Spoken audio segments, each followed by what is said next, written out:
మరొక 54 MLD water treat చేసి పంపించడం జరుగుతుంది. అదేవిధంగా మిస్సింగ్ లింక్స్ ఉన్నాయని సభ్యులు అడిగారు.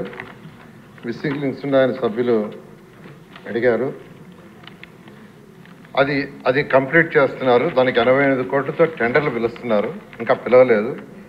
అది కానీ కంప్లీట్ అయితే మరొక 25 MLD వాటర్ ట్రీట్ చేసి బయటికి పంపించడం జరుగుతుంది అధ్యక్ష. అదేవిధంగా అనకాపల్లి, భీమిలి, మధురవాడ, ఎండాడ, కొమ్మాడి ప్రాజెక్టులు DPR స్టేజ్లో ఉన్నాయి. అవి కానీ కంప్లీట్ అయితే మరొక 50 MLD వాటర్ని ట్రీట్ చేసి బయటికి పంపించడం జరుగుతుంది అధ్యక్ష. ఈ విధంగా ఈరోజు విశాఖపట్నంలో ఉన్న మొత్తం ఏరియాకి ఏదైతే వాటర్ అంటే యూజ్డ్ వాటర్ వస్తుందో ఆ యూజ్డ్ వాటర్ని ట్రీట్ చేసి బయటికి పంపించడానికి, దాన్ని ఇండస్ట్రీస్కి దాన్ని ట్రీట్ చేసి ఇండస్ట్రీస్ ఇచ్చడానికి ప్రయత్నాలు జరుగుతున్నాయి అధ్యక్ష.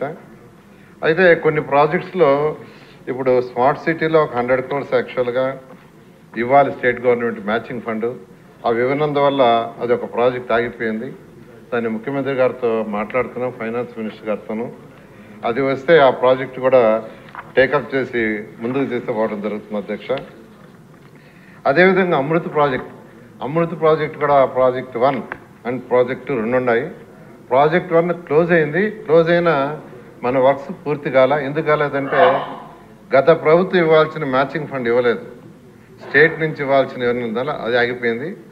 అమృత్ అయితే ఆల్మోస్ట్ టేకాఫ్ దానికి కూడా మ్యాచింగ్ ఫండ్ ఇవ్వాలా. మ్యాచింగ్ ఫండ్ ఇస్తేనే ముందుకు పోతాయి.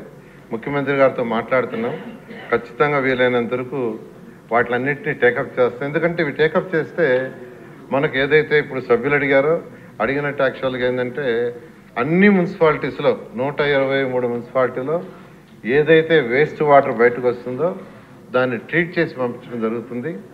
NGT కూడా చాలా స్ట్రిక్ట్గా ఉంది యాక్చువల్గా. అందువల్ల అందుకోసమే ఈ మధ్య ముఖ్యమంత్రి గారు ఈ ట్రీట్మెంట్ ప్లాంట్లు పెట్టడానికి సైట్స్ కావాలంటే సైట్స్ని యాక్చువల్గా మనం కొనాల్సి వస్తుంది. దానికి గాను 300 కోట్ల రూపాయలు ఈ మధ్య రీసెంట్గా ముఖ్యమంత్రి గారు శాంక్షన్ చేశారు.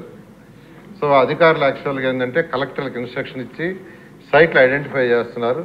సైట్లు ఐడెంటిఫై చేస్తే 127 మున్సిపాలిటీస్లో ట్రీట్మెంట్ ప్లాంట్ పెట్టి వచ్చిన వేస్ట్ వాటర్ని ట్రీట్ చేసి బయటకు పంపించడం, కానీ దగ్గరలో ఇండస్ట్రీస్ ఉంటే ఆ ఇండస్ట్రీస్కి సేల్స్ చేయడం జరుగుతుంది అధ్యక్ష. ఏదైతే వెలగపూడి రామకృష్ణ గారు అడిగారో వచ్చి విశాఖపట్నంలో అక్కడ స్టడీ చేసి అక్కడ డిస్కస్ చేసి కళ్ళతో చూసేయమన్నారు. ఖచ్చితంగా త్వరలో నేను విశాఖపట్నం విజిట్ చేసి అక్కడున్న నాయకులతో అధికారులతో మాట్లాడి దాన్ని ముందుకు తీసుకుపోవడం జరుగుతుంది అధ్యక్ష. సింధురా గారు పుట్టపర్తి గురించి అడిగారు, దాన్ని కూడా యాక్చువల్గా పరిశీలించడం జరుగుతుంది అధ్యక్ష. ఓకే, నెక్స్ట్ క్వశ్చన్ 84 సారీ, మీ నాయకులతో మాట్లాడి పరిష్కారం చేస్తామని చెప్పారు. అక్కడికి వస్తాను అధ్యక్ష. వచ్చి యాక్చువల్గా నేను డిస్కస్ చేసి నాయకులందరితో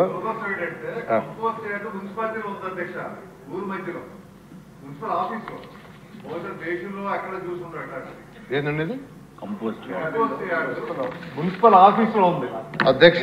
మధ్యలో అధ్యక్ష 2014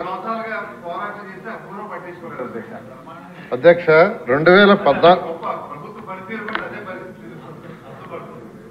2014-19లో ఆ రోజు మన ముఖ్యమంత్రి గారు భారత ప్రధాని ఈ స్వచ్ఛ భారత్ కన్వీనర్గా పెట్టారు 7 మంది సీఎంలతో. నేను కూడా యాక్చువల్గా ఢిల్లీకి మీటింగ్లు పోయాను. అప్పుడు యాక్చువల్గా ముఖ్యమంత్రి గారికి చెప్పటం, వేస్ట్ ఎనర్జీ ప్లాంట్స్ అయితే ఈ యొక్క చెత్త ఏదైతే ఉందో 100% కంప్లీట్గా బర్న్ అయిపోయి ఎలక్ట్రిసిటీ ప్రొడ్యూస్ అవుద్ది, మిగిలిందంతా యాష్ వస్తుంది, యాష్తో బ్రిక్స్ తయారవుతాయి. దీని మీద ముఖ్యమంత్రి గారు నేను టోక్యోలోను తర్వాత జపాన్లోను అక్కడ స్టడీ చేశాం. ఢిల్లీలో 2000 టన్స్ చేసే ఒక యూనిట్ చేసాం. అక్కడికక్కడే అనౌన్స్ చేశారు 13 జిల్లాల్లో 13 యూనిట్లు మేము పెడుతున్నామని. PPP మోడల్లో పిలవటం జరిగింది.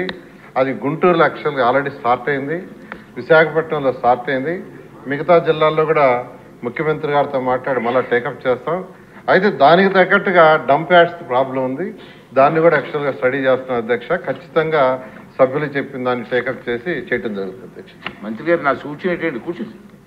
నా సూచన ఏంటంటే Yelamanchili, Visakhapatnam municipal corporation, Narsipatnam municipality 3 ఉన్నాయి మనకు జిల్లాల్లో. ఒకసారి మీరు ఇచ్చి స్వయంగా మీటింగ్ పెడితే కొన్ని సమస్యలు పరిష్కారం అవుతుంది. నెక్స్ట్ క్వశ్చన్ 84 అండి, సాంఘిక సంక్షేమ శాఖ మంత్రి.